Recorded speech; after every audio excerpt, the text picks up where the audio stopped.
So you said something that is been kind of in my mind as a provider is that as an organization, you go out of your way, you hire a doctor. Every doctor, I mean, a recent article I read, every doctor that an organization brings on, it costs them money. You're onboarding Yeah, that doctor, you're spending money, you're investing money, you're training, you're doing all 100%. that. So that doctor that you're bringing in is costing you fifty to $100,000 when you bring them into your organization, Mm-hmm. and then you bring them in and 7 months went by, you didn't listen to that doctor, and out of nowhere you're losing a doctor that has all these potentials that can do all these good things for you over a staff member. Correct. So how do you guys make sure that your doctors, and regardless of the staffing issues that they have, right?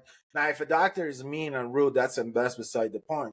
But how do you guys make sure that you're protecting your doctors and letting your staff know that the doctor is a leader in the practice, and you guys have to make sure that you're kind of following his footstep on what he's doing and making Mm-hmm. sure that that respect between the doctor and the staff is protected? I mean, that's where you have a practice manager comes into play because you want that practice manager to be front and center to make sure that that doctor is feeling supported. I mean, rather, and we have some new doctors that have come on, have onboarded in our practices and they're still learning, or, they get their, one-on-one coaching with Dr. Hughes where they fly down to be with him in South Carolina, or he comes up here to coach them in real time and in training.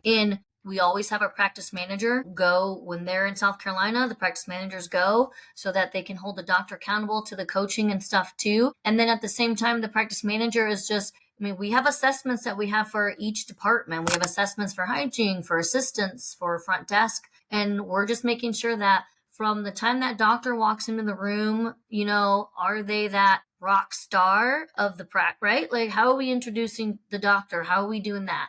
There's a ton of support that comes in before the doctor even walks in that room, right?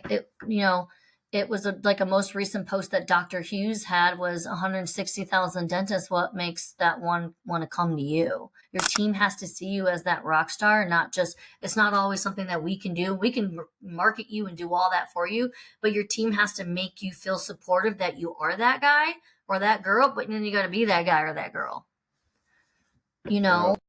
And I think it's, if your team doesn't support you, you know right away which people those are. The practice manager knows right away what, team member that is. But at the same time, the doctors kind of have to protect themselves too.